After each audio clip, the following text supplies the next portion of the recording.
নমস্কার, আমি শ্রীরূপা। প্রাইম জলপাইগুড়িতে আপনাদের স্বাগত। অতি সম্প্রতি যে বন্যা হয়ে গেল তাতে বিপর্যস্ত হয়েছে সম্পূর্ণ উত্তরবঙ্গ। উত্তরবঙ্গের একাধিক জেলার পাশাপাশি বিপর্যস্ত হয়েছে নাগরাকাটা।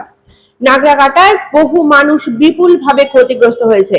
মানুষের প্রচুর সম্পত্তি, গবাদি পশু সবই নষ্ট হয়েছে, এমনকি প্রাণহানিও হয়েছে বহু মানুষের। তবে বন্যা সংকট মিটতে না মিটতেই আবারও এক বিপদের মুখোমুখি হতে হচ্ছে নাগরাকাটাবাসীকে। সেটা কি? সেটা হলো হাতির তাণ্ডব।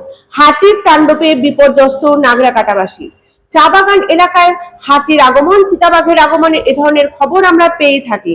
তবে এবারে হাতি এসে খেয়ে নিচ্ছে বন্যা ত্রাণের সমস্ত চাল, গম।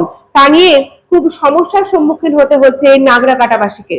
নাগরাকাটা ও টন্ডু বাবননাগা চা বাগানে রাত হলেই সেখানে হানা দিচ্ছে হাতির পাল। তারা খেয়ে নিচ্ছে চাল, ডাল এবং গম। স্থানীয় সূত্রে জানা গেছে, বন্যার পর প্রশাসন এবং বিভিন্ন স্বেচ্ছাসেবী সংস্থা থেকে তাদের চাল, গম ইত্যাদি দিয়ে সাহায্য করা হয়েছে। সেসব তারা জমা করে রেখেছে, কিন্তু রাত হলেই হাতির পাল হানা দিচ্ছে এবং সেসব খেয়ে ফেলছে। তার ফলে সেই চাল, গম তাদের কোনো কাজেই লাগছে না বলে জানিয়েছে স্থানীয় বাসিন্দারা।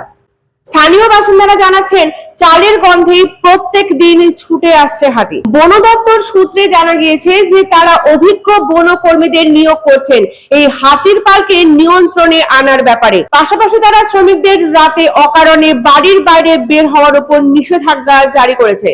তবে প্রত্যেক দিন রাত্রিবেলা এই হাতির দল লোকালয়ে চলে আসায় ভীতির সৃষ্টি হয়েছে শ্রমিক মহল্লায়।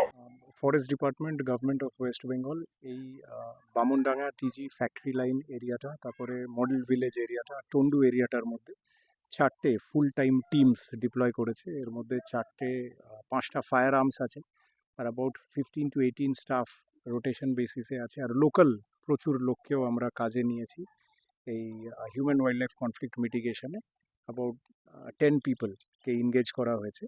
তো এইভাবে 24/7 রাউন্ড দ্য ক্লক আমাদের টিমস এখানে ডিপ্লয়েড রয়েছে, মানুষকে প্রোটেক্ট করছে হিউম্যান এলিফ্যান্ট কনফ্লিক্টের থেকে, যার ফল যে কোনো ইনজুরি এখন অবধি কোনো মানুষের এখানে হয়নি হাতির থেকে।